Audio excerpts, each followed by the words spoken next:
Oo. Yung tungkol dun sa pinabit na sino ba may gawa na ikaw o sila? Sila. Narinig ko lang. Sabi-sabihin? O sabihin mo kung anong nangyari doon para may record namin. Yun nga. Binigyan ako ng nakaraan araw. Tapos binasa ko yung statement na may mga sinigit sila na hindi matotoo. Na ininigit nila si Macbeth at pati si Defensor.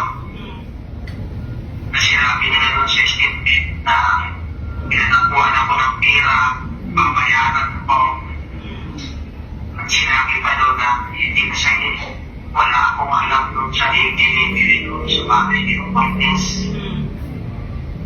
Yun ang nakalagay doon kaya may dapat naman. At hindi naman ako mga ng statement din sila naman. Yun lang ang pinirmahan mo. Yun lang. Yun ang nasilip doon sa ano ko. Saan ba yun sa pinakahuli? Hindi nasa yun pang Gitna? dahil sa kapit yung kita ko lang tapos may ibang 20 ko Ang haba naman. hindi sila ko Pero yung affidavit mo nung una, andun pa yun. wala yung ibang Bago na Ay, yun. may ginawang panibagong affidavit para masahin mo.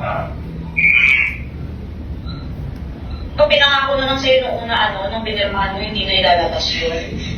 sabi nila nilalabas. Bakit ka ba nila binabasa? Anong sense nun? Hindi ko alam mo.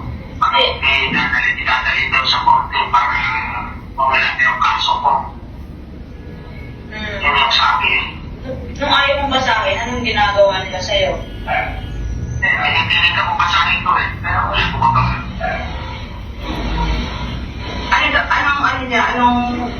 Ano ba kapalit ng pag hindi mo binasa? Para daw nahihimik na kayo, wala namang bubuloy na sa inyo. Wala naman ang gusto sa amin Sa totoo naman, wala nang bubulo sa amin. Sila lang ang nangbubulo sa amin. Sila ang gumagawa ng paraan para manggulo. Sila na nanakot sa amin eh. Kaya sabi sa ibang nakaraan. So parang gulo na yung utak ko eh. Hindi na makatulog-tulog. Mag-ano ka muna, bago ka natulog, ngayon kumamaligang na tubig. Para malakas yung muscle mo. Lahat na na.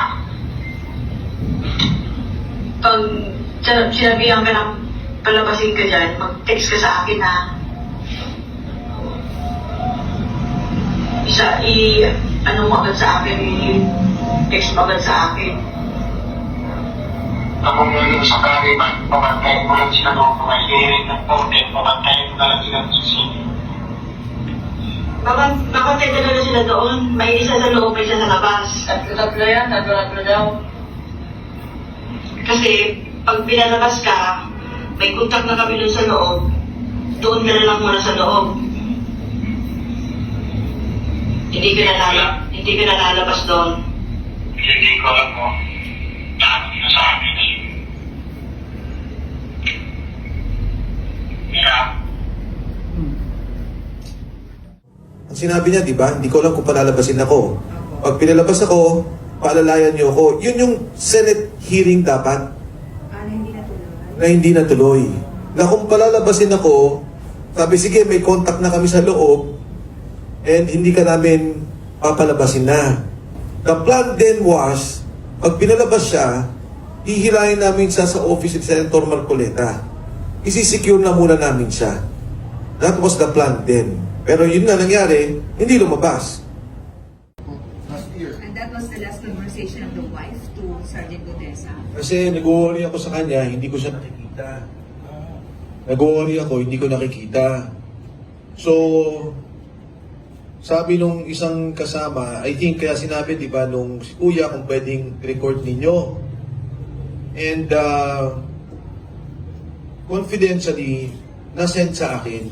Sinend niya siguro dun sa isang kasama niyang ex-marine. O parang sinasabi na ito, boy naman. Except, kung napansin nyo, ang sinabi niya, di ba, hindi ko alam kung palalabasin ako. Pag pinalabas ako, paalalayan niyo ako. Yun yung Senate hearing dapat na hindi natuloy. Na kung palalabasin ako, sabi, sige, may contact na kami sa loob and hindi ka namin papalabasin na. The plan then was, pag pinalabas siya, hihilahin namin siya sa office ni Senator Marcoleta. Isisecure na muna namin siya. That was the plan then. Pero yun nga nangyari, hindi lumabas. Hindi siya napalabas. So, di ba yung sinabi doon, number one, hindi ba ang affidavit at ang sinasabi na bayaran ka ni Marcoleta at ni Defensor. And that number two, wala kang delivery sa bahay ni Martin Romualdez. Kaya, ito yung panawagan ko ngayon. For the longest time, nanahimik ako, tinitis ko yan, kung ano yung ginawa nila kay Gutesa. Pero ngayon naman, ginamit na ninyo sa kaso. Kasama nyo na sa kaso, sinabi nyo na yung mga sinasabi niya ay sangkap doon sa final kay Speaker Martin Romualdez. And nananawagan ako kay Ombudsman na kung maaari, within his authority, within his sphere of influence, ay maprotektahan na. Makuha si Sergeant Gutesa, mapalabas na at maprotektahan siya at ang kanyang pamilya. Last year, hindi ko mailabas-labas for fear na lalong bibigyan si Sergeant Gutesa. Pero ngayon naman, na ginamit na ng gobyerno yung kanyang affidavit. Sana naman, again, apila kay Ombudsman Boying Lumindra, bigyan ng protective custody, hanapin at bigyan ng pagtatanggol, seguridad, si Sergeant Gutesa at kanyang pamilya. Tuwing may duty at detailed ako sa basura, it means itong basura, ito yung box ng pera na pinag-uusapan natin sa kasalukuyan. Mr. Gutesa, mag-stick ka lang sa binabasa mo. Huwag ka nang nag-a-adlib. Kung ano yung nandito, basahin mo lang. Yes, Your Honor.